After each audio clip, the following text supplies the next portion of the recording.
आज जो सच्ची कहानी आपको बताने जा रहा हूँ, ये कहानी आज से पहले कभी किसी को नहीं बताई। दोस्तों, यह सच्ची घटना शुरू होती है आज से लगभग 5 साल पहले, जब हमारे चाचा जी के लड़के की शादी थी। उन दिनों बहुत बारिश होती थी, क्योंकि हमारे चाचा जी के लड़के की शादी अगस्त के महीने में हो रही थी। दोस्तों, आज वो दिन था जिस दिन शादी का खाना हो रहा था। दोस्तों, हमने सबने मिलकर खाना खाया। खाना खाने के बाद बहुत एंजॉय किया। अब रात बहुत हो रही थी, बाहर बहुत तेज बारिश भी हो रही थी, तो हमने मम्मी से घर जाने को कहा। तो मम्मी कहने लगी कि अभी 1 घंटा और रुक जाओ, फिर हम साथ में घर चलेंगे। चाचा जी के घर से हमारा घर लगभग 1 किलोमीटर दूर था। बाहर जोर जोर से बिजली कड़क रही थी और बारिश हो रही थी। मैं जैसे ही चाचा जी घर से थोड़ा बाहर निकला तो वहाँ बहुत अंधेरा छाया हुआ था। मेरे पास एक कीपैड फ़ोन था जिसकी टॉर्च जला रखी थी, लेकिन उसका कुछ खास उजाला नहीं हो रहा था। थोड़ा आगे जा ही रहा था, तभी अचानक कुछ ऐसा हुआ जिसकी कल्पना मात्र करने से ही मेरे रोंगटे खड़े हो जाते हैं। दोस्तों, मैंने देखा कि एक पुराने फूटे मकान की छत पर एक औरत टहल रही थी। मेरी तो जैसे धड़कन ही बंद हो गई।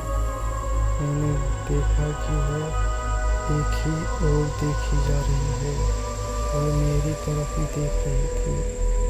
उसी वक्त दोस्तों जोर से बिजली कड़की। मैंने जैसे ही उसका चेहरा देखा, मैं चिल्ला उठा और पूरे जोर से घर की ओर भागने लगा। कुछ देर बाद हम घर पहुंच गए, लेकिन मुझे सिर्फ उसका ही भयानक चेहरा दिखाई दे रहा था। मैं घर के अंदर आ गया, वहीं पड़ी चारपाई पर मैं लेट गया।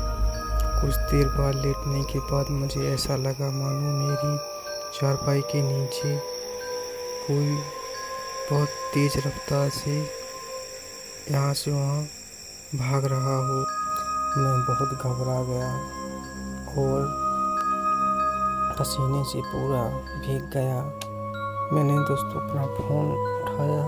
फ़ोन की लाइट जलाने के बाद मैंने अपनी हिम्मत जुटाई और चारपाई के नीचे देखा, लेकिन दोस्तों वहाँ पर कोई नहीं था। तभी अचानक हमारे मम्मी पापा की आवाज़ सुनाई देने लगी, तो मुझे कुछ हिम्मत सी पड़ी और मैं झट से कुंडी खोलकर बाहर चला गया और अपने पापा से जाकर लिपट गया। तो उन्होंने पूछा क्या हुआ। तब हमने दोस्तों अपनी आग बीती बताई। दोस्तों, उस रात मुझे रात भर नींद नहीं आई। मैं रात भर जागता रहा और उसी के बारे में सोचता रहा। उस हादसे के बाद दोस्तों मैं कभी रात को अकेले कहीं नहीं जाता हूँ। दोस्तों, इस वीडियो में बस इतना ही। अगर आपको ऐसी अच्छी घटनाओं पर आधारित कहानी सुनना चाहते हैं तो प्लीज़ हमारा चैनल को सब्सक्राइब कीजिए और बेल आइकन प्रेस कीजिए, जिससे आपको हर वीडियो की नोटिफिकेशन आपको मिलती रहे।